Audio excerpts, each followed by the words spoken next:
नमस्कार दोस्तों, आज आप लोगों का फिर हमारे YouTube चैनल करियर जंक्शन पर एक बार फिर से स्वागत है।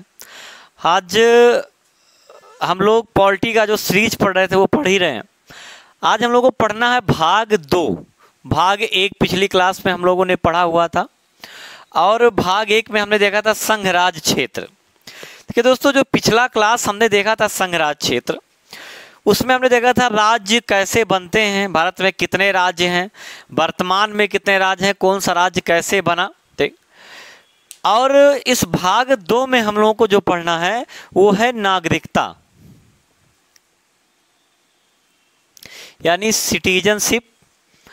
भाग 2 के ये भाग 1 लिख रहा, भाग 2 के यानी भाग 2 में नागरिकता का उल्लेख किया गया है और भाग 2 के अंतर्गत अनुच्छेद 5 से लेकर के 11 तक अनुच्छेद का उल्लेख है, जिसमें नागरिकता की गठन नागरिकता प्राप्त करने के तरीके, नागरिकता और इनके बारे में जो है वो चर्चा की गई है। ठीक। देखिए, उससे पहले अभी तो इसको हम लोग देखेंगे अनुच्छेद क्या है, लेकिन पहला जो ये है वो ये देखना है कि नागरिकता तो इसके अंदर है और नागरिक किसे कहते हैं, नागरिक सिटीजन किसे कहा जाता है। ठीक।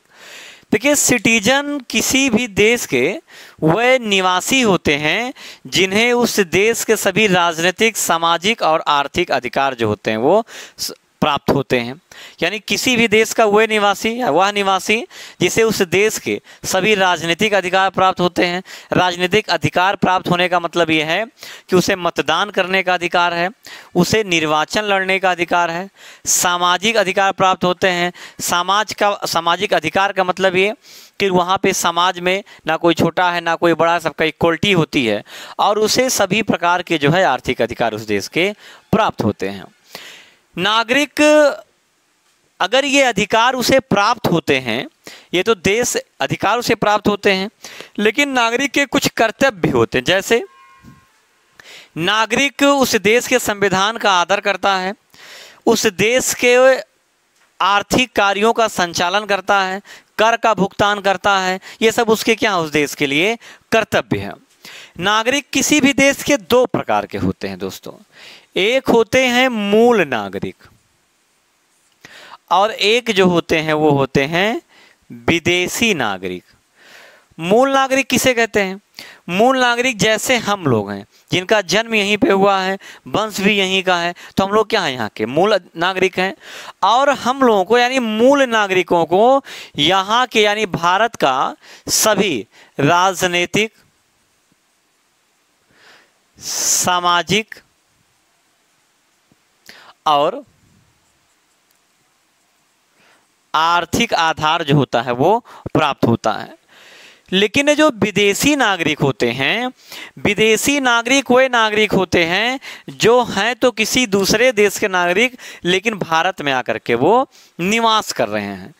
इनमें इनके जो अधिकार होते हैं वो मूल नागरिक जैसे इनके राजनीतिक अधिकार बिल्कुल नहीं होते हैं। यानी इनके अधिकार जो होते हैं वो मूल नागरिकों की अपेक्षा कम होते हैं। ये भी 2 प्रकार के होते हैं, विदेशी नागरिक भी।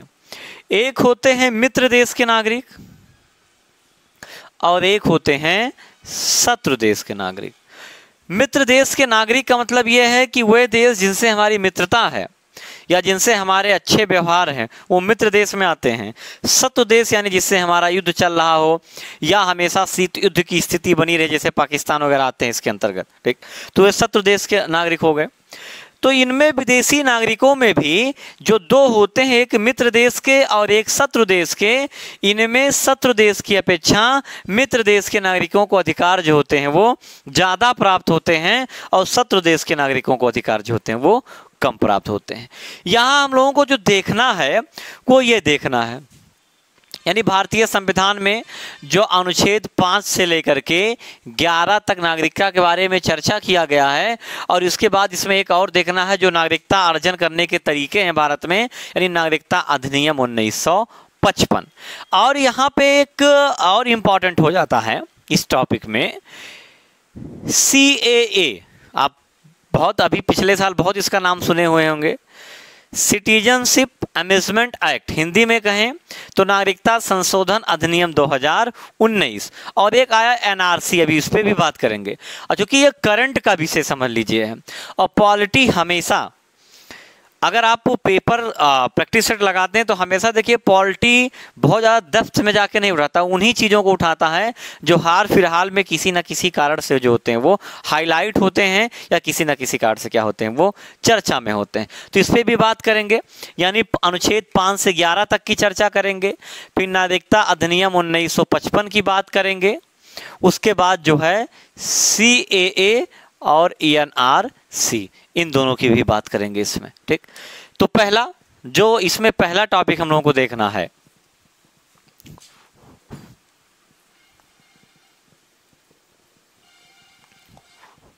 वो है आपका अनुच्छेद 5।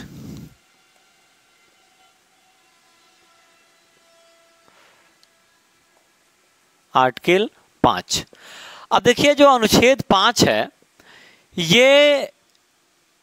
ये बताता है, यानी अनुच्छेद 5 संविधान लागू होने के समय बने नागरिकों की चर्चा करता। बहुत सिंपल है।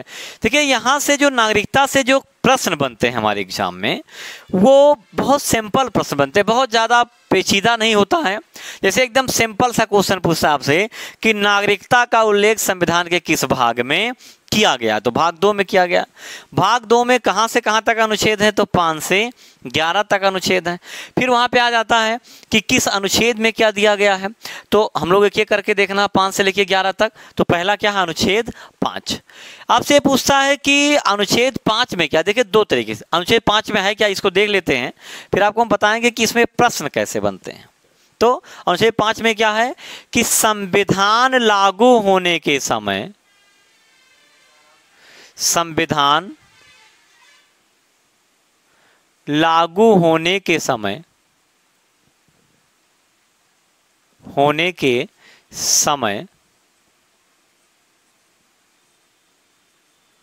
बने नागरिकों की चर्चा, यानी जब हमारा संविधान लागू हुआ, यानी 26 जनवरी 1950। तो ये जो अनुच्छेद 5 है ये संविधान लागू होने के समय बने नागरिकों की चर्चा करता है। यानी ये यहाँ अनुच्छेद उन लोगों के बारे, यानी उन नागरिकों के बारे में बताता है जो जब हमारा संविधान लागू हुआ 26 जनवरी 1950 को, उस समय जो भारत के नागरिक थे। अब बात यह आता है कि क्वेश्चन कैसे पूछता है। इसमें क्वेश्चन ऐसे पूछ लेगा, या तो ऐसे पूछ लेगा कि निम्नलिखित में से कौन सा अनुच्छेद संविधान लागू होने के समय बने नागरिकों के बारे में बताता है, तो कौन सा अनुच्छेद बताता, अनुच्छेद 5। या ऐसे पूछ लेगा अनुच्छेद 5 में निम्नलिखित में से किसका उल्लेख किया गया, तो किसका किया गया है, संविधान लागू होने के समय बने नागरिकों की चर्चा की गई, या बने नागरिकों के बारे में बताया गया है। कब लागू हुआ, तो 26 जनवरी 1950 को लागू हुआ। यह है हमारा अनुच्छेद 5। देखिए इसके बाद आता है आपका अनुच्छेद 6।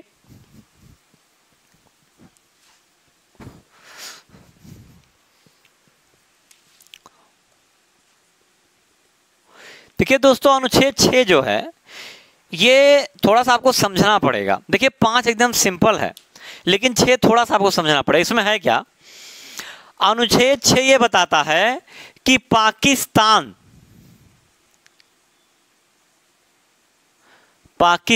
से भारत आने वाला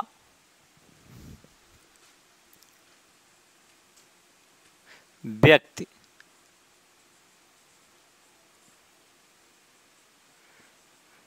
भारत की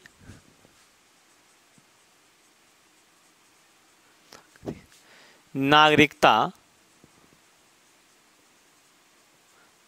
ग्रहण कर सकता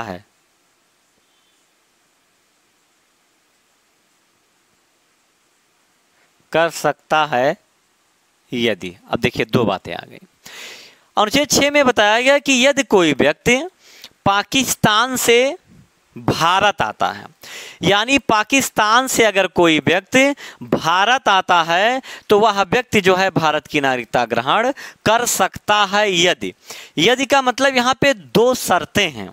पहली शर्त यह है कि यदि वह 19 जुलाई 1948 से पूर्व आता है, पहला शर्त यह है। और दूसरा क्या है, दूसरा ये है कि यदि वह 19 जुलाई 1948 के कब आता है, बाद आता है। दो बातें हैं। यानी पाकिस्तान से भारत आने वाला, यानी कोई व्यक्ति पाकिस्तान में था और भारत आ रहा है, ठीक, तो उसे भारत की नागरिकता मिलेगी। लेकिन दो बातें हैं उसमें। पहला क्या है, यदि वह व्यक्ति 19 जुलाई 1948 से पूर्व आता है और जब से आया तब से सामान्य रूप से भारत में निवास कर रहा है तो उसे भारत की नागरिकता मिल जाएगी। ठीक। दूसरा क्या है कि यदि वह 19 जुलाई 1948 के बाद आता है तो उसे भी भारत की नागरिकता मिलेगी, लेकिन उसे नागरिकता ग्रहण करने से पूर्व 6 माह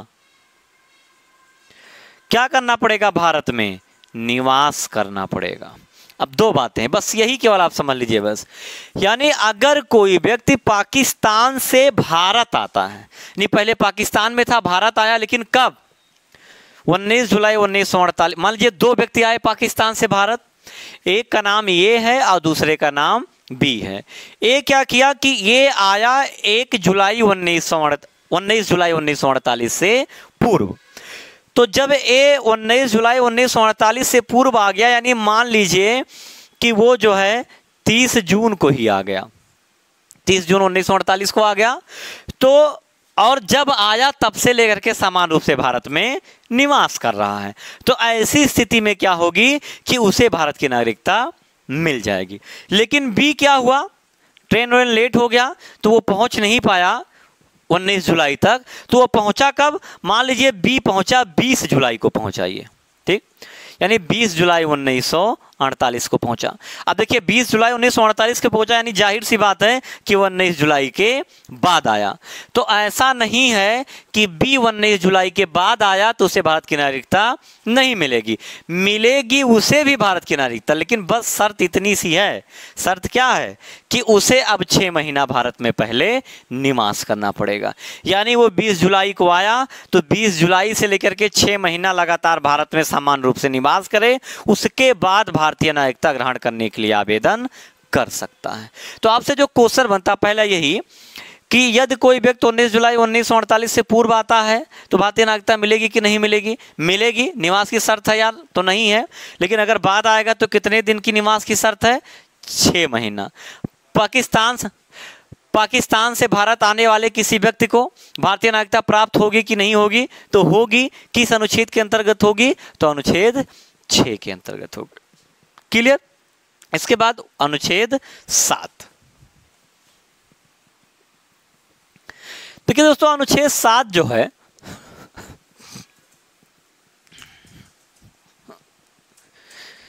अनुच्छेद 7 में बताया गया है, ठीक, अनुच्छेद 7 में बताया गया है कि यदि कोई व्यक्ति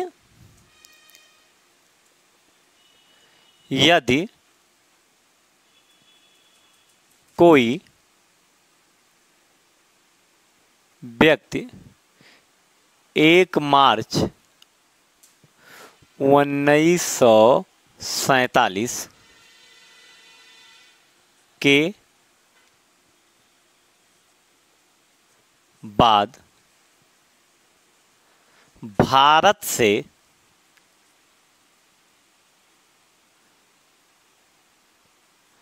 पाकिस्तान जाता है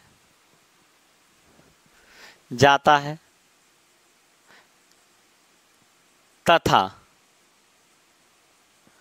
पुनः भारत में निवास करने के लिए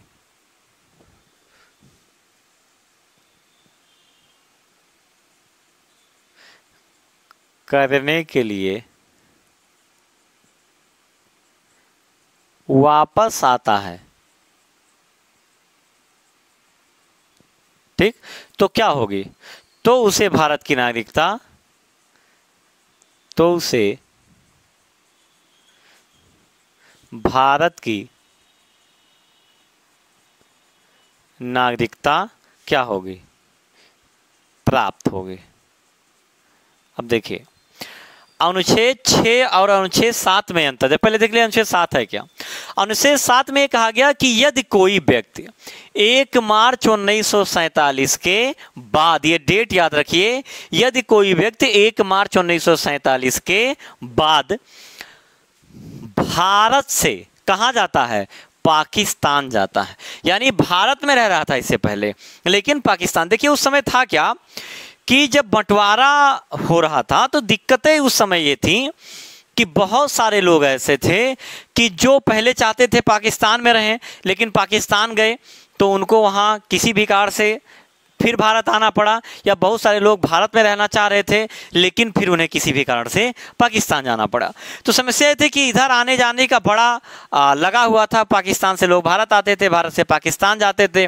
तो समस्या ये हो रही थी कि वो रहेंगे किधर, क्योंकि वो तो ये नहीं कंफर्म कर पा रहे थे कि उन्हें भारत रहना कि एक बार गए पाकिस्तान, फिर आगे पाकिस्तान से भारत, ये चीज़ें चल रही थी। और यही इन्हीं लोगों के साथ में कुछ अराजक तत्व भी आ जाते थे, इधर से उधर और उधर से इधर, जिससे दिक्कतें हो रही थी। इसमें यह किया गया कि यदि कोई व्यक्ति 1 मार्च 1947 के बाद भारत से कहाँ जाता है, पाकिस्तान गया, यानी भारत में रह रहा था उसके बाद कहाँ चला गया, पाकिस्तान। कब गया, 1 मार्च 1947 के बाद।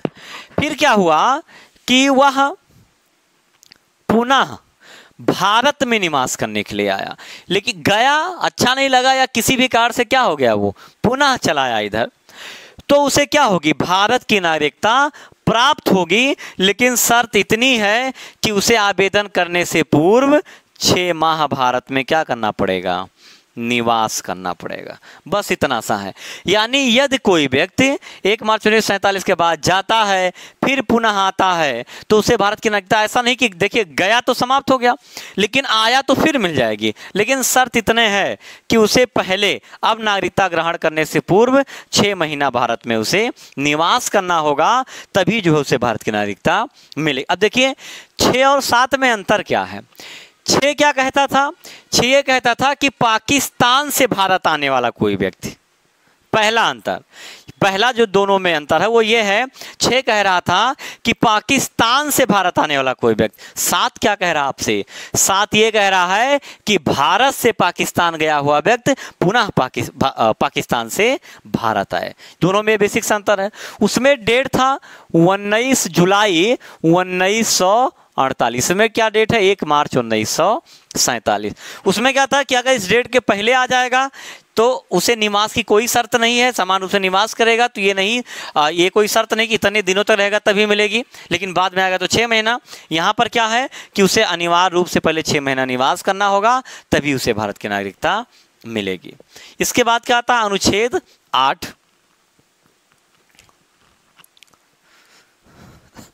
कि दोस्तों अनुच्छेद 8 जो है,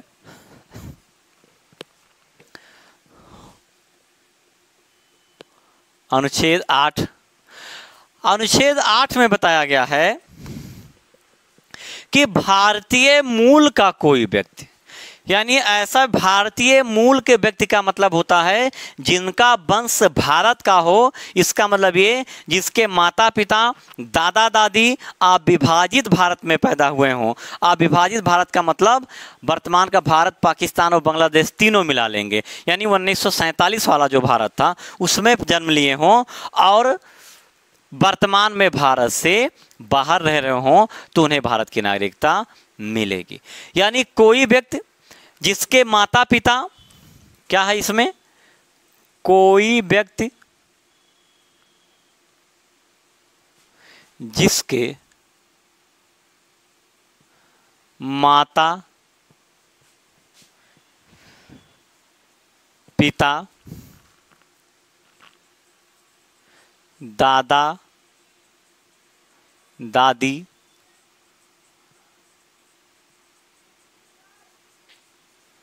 अविभाजित भारत में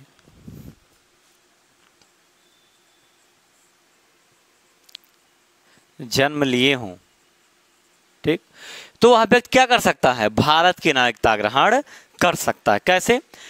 अगर वह व्यक्ति कोई जिसके माता पिता या दादा दादी अविभाजित भारत में जन्म लिए हों, यानी उनका जन्म यहाँ पे हुआ हो। अविभाजित भारत का मतलब हमने बताया, यानी बंटवारे से पहले जो भारत था, अखंड भारत जिसे हम लोग कहते थे, उसमें जन्म लिए हों, और तो वह व्यक्ति भारत की नागरिकता जो है वो ले सकता है, यानी उसके पास ये अधिकार होगा कि वह भारत की नागरिकता ग्रहण करे। आपसे यहाँ जो इनडायरेक्ट क्वेश्चन पूछता है, देखिए ये कहा जाता है निम्नलिखित में से कौन सा अनुच्छेद विदेश में रह रहे भारतीयों को नागरिकता प्रदान करता है? तो कौन? अनुच्छेद 8। या अप्रवासी भारतीयों के लिए है तो कौन है? अनुच्छेद 8। यानी अनुच्छेद 8 ये अधिकार देता है कि अगर किसी व्यक्ति के माता पिता या दादा दादी अविभाजित भारत में जन्म लिए हों और वर्तमान में भारत से बाहर रह रहे हों, भारत से बाहर रहने का सेंस ये है कि वो बांग्लादेश और पाकिस्तान में ना हो, क्योंकि उनके तो सभी पूरे आ जाएंगे यहाँ पे, लेकिन जन्म अविभाजित भारत है, लेकिन वर्तमान में जो स्थिति हो वो भारत से बाहर रह रहे हों, लेकिन इसमें बांग्लादेश और पाकिस्तान अपवाद को छोड़ करके, तो उसे उस व्यक्ति को भारत की नागरिकता लेने का अधिकार है। ठीक, तो आपसे क्वेश्चन पूछता निम्नलिखित में से कौन सा अनुच्छेद अप्रवासी भारतीयों को भारतीय नागरिकता प्रदान करने का अधिकार देता है? तो कौन सा देता है? अनुच्छेद 8 देता है। इसके बाद आता है अनुच्छेद 9। देखिए दोस्तों, अनुच्छेद 9 बड़ा सिंपल है और इम्पॉर्टेंट है। आप यहाँ इम्पॉर्टेंट लगा लीजिए। ठीक, क्यों इम्पॉर्टेंट है? इसलिए क्योंकि बहुत, देखिए अनुच्छेद 9, 10 और 11 ये 3 अनुच्छेद बहुत इंपॉर्टेंट, बहुत पूछे जाते हैं इसमें। अब बात यह आता है कि अनुच्छेद 9 में है क्या? अनुच्छेद 9 ये कहता है कि अगर कोई व्यक्ति स्वेच्छा से, कैसे? स्वेच्छा से, स्वेच्छा का मतलब होता है अपनी मर्जी से किसी दूसरे देश की नागरिकता ग्रहण करता है तो भारत की नागरिकता जो है उसकी स्वयं ही समाप्त हो जाएगी। अब देखिए ऐसा क्यों होगा? ऐसा इसलिए होगा क्योंकि भारत में एकल नागरिकता है। ध्यान रखिएगा, कैसी नागरिकता है? एकल नागरिकता। अभी समझ लीजिए एकल नागरिकता होता क्या है। देखिए भारत, ब्रिटेन ये सब एकल नागरिकता वाले देश हैं, यानी यहाँ का कोई व्यक्ति केवल उस देश का नागरिक होता है, किसी राज्य का नागरिक। जैसे हम लोग हैं तो हम लोग उत्तर प्रदेश के निवासी हैं, लेकिन आप कहीं पर भी लिखते होंगे तो सिटीजन ऑफ इंडिया लिखते हैं, यानी भारत के नागरिक। क्यों ऐसा करते हैं? क्योंकि भारत में एकल नागरिक है। भारत में केवल भारत का कोई भी निवासी केवल भारत का नागरिक होता है। निवासी कहीं का भी हो सकता है, लेकिन जो नागरिकता होगी कहाँ की होगी? केवल भारत की होगी। एकल नागरिकता का प्रावधान है। लेकिन यूएसए में क्या है? दोहरी नागरिकता का प्रावधान है।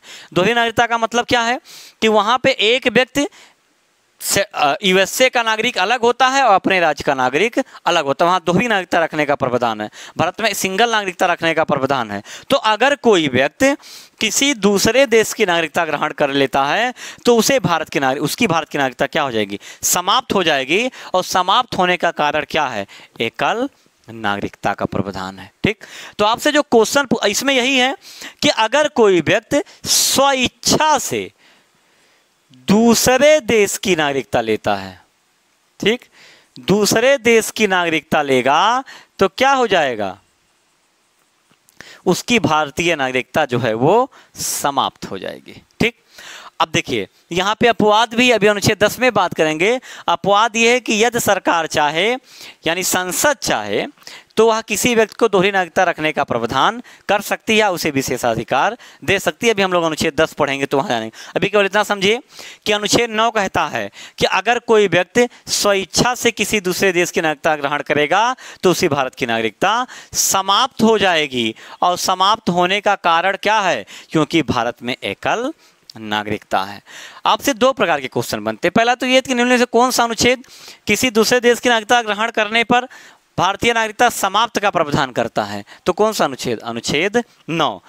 फिर एक क्वेश्चन आपको थोड़ा फंसा के पूछ सकता है कि किस अनुच्छेद के कारण या ऐसे पूछ सकता है कि अगर कोई व्यक्ति किसी दूसरे देश की नागरिकता ग्रहण करता है तो किस कारण से उसकी भारतीय नागरिकता समाप्त हो जाएगी, तो किस कारण से? एकल नागरिकता, क्योंकि भारत में एकल नागरिकता का प्रावधान है, इसीलिए उसकी भारत की नागरिकता जो है वो समाप्त हो जाएगी।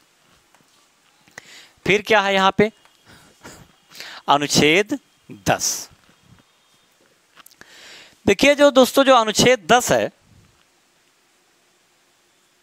अनुच्छेद 10, अनुच्छेद 10 बड़ा सिंपल है। इसमें यह कहा गया है कि प्रत्येक वह व्यक्ति भारत का नागरिक माना जाएगा या प्रत्येक वह व्यक्ति भारत का नागरिक होगा जिसे संसद अनुमति दे। यानी यह संसद को यह अधिकार देता है कि संसद किसी व्यक्ति को भारतीय नागरिकता प्रदान कर सकती है, और इसी में आपके दोहरी नागरिकता का भी प्रावधान आ जाता है। यह संसद चाहे तो किसी व्यक्ति को उसके विशेष कार्यों के कारण जो है उसे ये इजाज़त दे सकती है कि वह भारत का भी नागरिक रहे और किसी अन्य देश की भी नागरिकता ले सकता। जैसे आप देख लीजिए, अमिताभ बच्चन को अभी कुछ दिन पहले, कुछ सालों पहले उन्होंने ब्रिटेन की नागरिकता ले ली थी, तो उनके पास ब्रिटेन की भी नागरिकता थी, भारत की भी नागरिकता थी, लेकिन बाद में उन्होंने ब्रिटेन की नागरिकता छोड़ दी। सोनिया गांधी भी इसके एक उदाहरण हैं। वो इटली की भी नागरिक थी, भारत की भी नागरिक थी, क्योंकि उन्होंने संसद, कोई भी व्यक्ति जिसे संसद ये अनुमति दे वह दोहरी नागरिकता रख सकता है। हालांकि वर्तमान में सोनिया गांधी केवल भारत की नागरिक हैं, इटली की नागरिकता जो है उन्होंने छोड़ दी है। तो ऐसा कोई भी व्यक्ति भारत का नागरिक माना जाएगा जिसे संसद अनुमति दे। और यहीं पर एक अधिकार भी आ जाता है व्यक्तियों के पास कि यदि संसद किसी को दोहरी नागरिकता रखने का प्रावधान करता है तो वह व्यक्ति दोहरी नागरिकता रख सकता है, लेकिन संसद अनुमति दे तब हो सकता है। ठीक, उसके बाद आता है अनुच्छेद 11। देखिए अनुच्छेद 11 बहुत बार पूछा गया है कि नागरिकता के संबंध में कानून बनाने का अधिकार किसके पास है, तो उसका उत्तर होता है किसके पास? संसद के पास है। यानी नागरिकता के संबंध में कानून संसद बना सकती है, और ये अधिकार संसद को मिलता है किससे? अनुच्छेद 11 से। तो अनुच्छेद 11 क्या करता है? ये करता ये है कि संसद को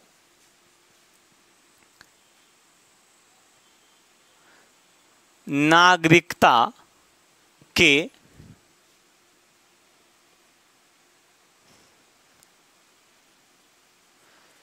संबंध में कानून बनाने का अधिकार देता है।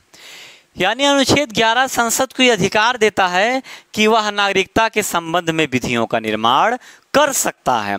तो आपसे जो क्वेश्चन, दो प्रकार के क्वेश्चन है। पहला कि नागरिकता यानी संसद को नागरिकता के संबंध में या नागरिकता के लिए कानून बनाने का अधिकार कौन सा अनुच्छेद देता है, तो यहाँ नाम आता है किसका? अनुच्छेद 11 का।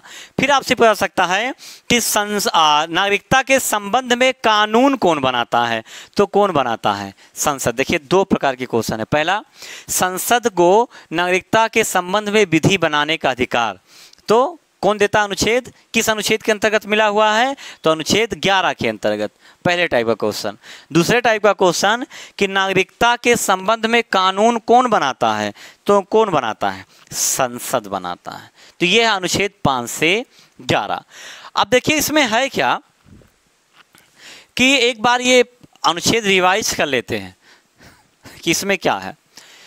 तो देखिए अनुच्छेद 5 में क्या है, इधर अनुच्छेद ही लिखे जाएंगे सब। अनुच्छेद 5 में क्या है कि संविधान लागू होने के समय, लागू होने के समय बने नागरिकों की चर्चा करता कौन? अनुच्छेद 5। 6 में क्या है, तो 6 ये बताता है कि यदि यह कोई व्यक्ति कहां से भारत आता है, पाकिस्तान से भारत आता है, कब? 19 जुलाई 1948 से पूर्व और 19 जुलाई 1948 के बाद। तो अगर पूर्व आएगा यानी पहले आएगा इस डेट से तो उसे भारत की नागरिकता मिल जाएगी और तब से लेकर समान निवास कर रहा होगा। लेकिन अगर इस डेट के बाद आएगा तो 6 माह उसे भारत में क्या करना पड़ेगा, निवास करना पड़ेगा। उसके बाद अनुच्छेद 7 आता है। अनुच्छेद 7 में क्या है, अनुच्छेद 7 ये कहता है कि यदि कोई व्यक्ति 1 मार्च 1947 के बाद, ठीक, कहाँ से कहाँ जाता है, भारत से कहाँ जाता है, पाकिस्तान जाता है, पाकिस्तान गया और पुनः क्या हो गया, पुनः ये हो गया कि पाकिस्तान से भारत आ गया तो उसे भी भारत की नागरिकता मिलेगी, लेकिन शर्त हुआ ही फिर आ जाएगा कि 6 महीना उसे भारत में निवास करना होगा। ठीक, उसके बाद क्या है, अनुच्छेद 8 आ गया। अनुच्छेद 8 में क्या है, अनुच्छेद 8 ये कहता है कि भारतीय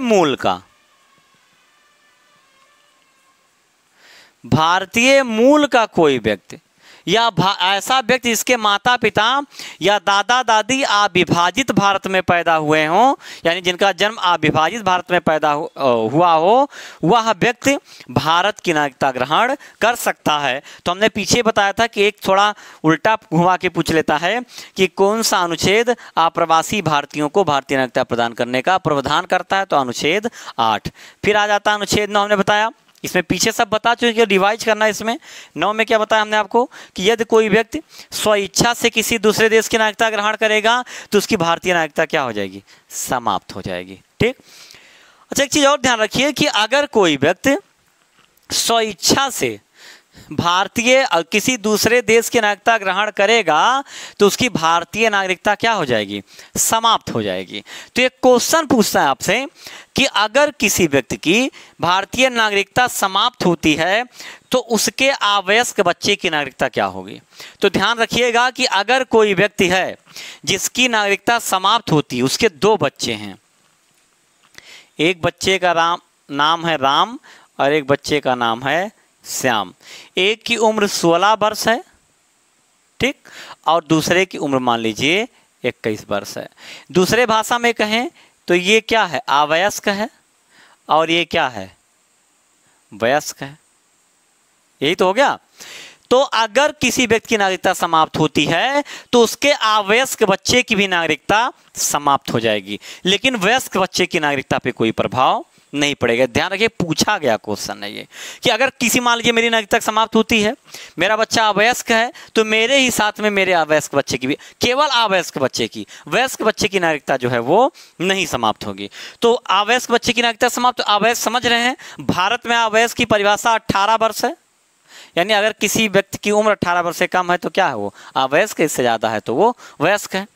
तो अगर किसी व्यक्ति की नागरिकता समाप्त होती है और उसके एक बच्चा है जिसकी उम्र 16 वर्ष है, यानी वो अवयस्क है, तो उसकी नागरिकता समाप्त हो जाएगी। लेकिन जब यह बच्चा 18 वर्ष का हो जाएगा तो इसके पास ये अधिकार होगा कि यह पुनः भारत की नागरिकता ग्रहण कर सकता है, परंतु उस समय तो समाप्त हो जाएगी। लेकिन वयस्क बच्चे की नागरिकता पे कोई प्रभाव नहीं पड़ेगा। ध्यान रखिएगा, कई बार क्वेश्चन में पूछा जा चुका है पेपरों में। 9 हो गया था। 10 में हमने आपको बताया था, 10 एकदम सिंपल है, यानी अनुच्छेद 10 है ये। इसमें क्या था कि अगर कोई भी व्यक्ति भारत का नागरिक बन सकता है जिसे संसद अनुमति दे, यानी अगर संसद किसी को ये अधिकार देता है कि आप भारतीय नागरिकता ग्रहण करें तो वह व्यक्ति जो है भारतीय नागरिकता ग्रहण कर सकता है। फिर 11 एकदम सिंपल है। 11 संसद को यह अधिकार देता है कि वह नागरिकता के संबंध में कानून का निर्माण कर सकती है। ठीक, यह है आपका भाग 2 में अनुच्छेद 5 से लेके 11 तक। इसमें एक टॉपिक और है जो जिसको कहते हैं नागरिकता, जिसको अगर हेडिंग डालना हम तो हम डाल सकते हैं नागरिकता का अर्जन, यानी नागरिकता प्राप्त कर, भारत में नागरिकता प्राप्त करने के उपाय। लेकिन उसमें जो पढ़ना होता है, हम पढ़ते हैं नागरिकता अधिनियम 1955। नागरिकता अधिनियम 1955 को दोस्तों हम लोग नेक्स्ट वीडियो में कवर करेंगे। और आप लोग चैनल को सब्सक्राइब करिए और दोस्तों कमेंट करना मत भूलिए, कैसा लग रहा है आपको वीडियो, क्या कमियां हैं, क्या अच्छाइयां हैं, बताना मत भूलिए, ताकि अगर कोई कमी है तो हम लोग उसे सुधार सकें। धन्यवाद।